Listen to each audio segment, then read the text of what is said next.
Okay, Devon, could you briefly describe your position here at the Resource Center and what you do? Cool, I definitely can.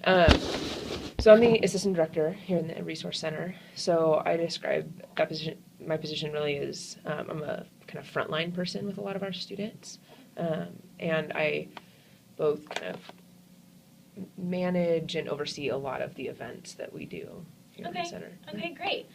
How has the LGBT awareness changed within the past 5 to 10 years, in your opinion?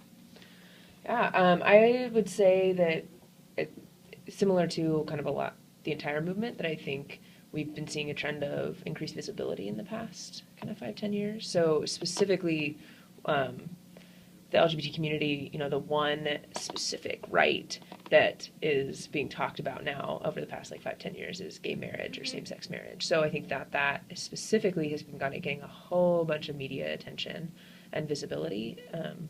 And so I think what I've seen is that this era, air quotes, era, be described as the LGBT rights movement is really the new LGBT rights movement. Okay, great. How has the media affected LGBT movements and awareness to the different kinds of publics? I think it's been crucial, absolutely crucial. I think the media clearly is incredibly powerful, force just broadly. But in terms of visibility and representation, it's key. So especially recently, I'd say historically representations of LGBT people in the media have been very limited and if they're even there, they're very stereotypical. And so I think I've seen a little bit broader and a little bit more accurate representation recently. So I think that is incredibly helpful when you're talking to the public, because that, and a lot of different facets of the public, because the media, TV, movies, all that can reach people like an individual person really can't. So if you've got a broader and more realistic view of the population, then folks might be like, oh, is that what being gay is? Or is that what being LGBT is? I thought it just meant this. And that was weird to me. Or I thought it just meant this, and I didn't understand that. So if it's like, they could be my neighbor, because they said that person's gay and they look like my neighbor, how interesting, right? And so I think it is crucial in, yeah. Okay, great, thanks.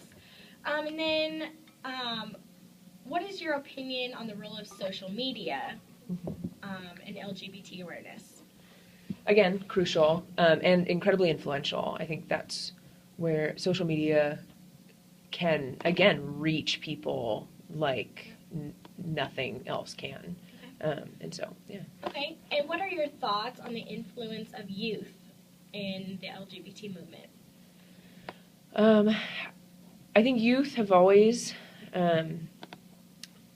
played a big role in movements, but it's not really been known, it's not really been accessible to youth until really recently, especially with social media, that youth's voices can be projected, because usually it's become, youth, I think historically, have really been invisible because they've been filtered through their parents or filtered through teachers, but now youth can get online and write posts, things can go viral, that literally there's no oversight, which I think can be a very positive thing when we're talking about social movements. Okay. And what do you think the future holds for the LGBT community? The future? What does the future hold? Well, I would hope that the future holds kind of more accurate representations. If we're focusing, specifically around media, I think, and broad representations of LGBT populations, I would hope for kind of more accurate, more representative. So specifically, I talked about that maybe LGBTQ, so in terms of sexual orientation, identities, it's been a little bit, more accurate in the past years, but I think the T in that acronym, transgender population, has only recently kind of entered into the media as a very popular thing to highlight of let's look at this, and on TV shows and news articles, all this stuff. And so, but there's only really, so I think. Great. And is there anything else you'd like to include? Any last thoughts, ideas, opinions? No, I don't think so. All right. Well, thank you very much. Cool.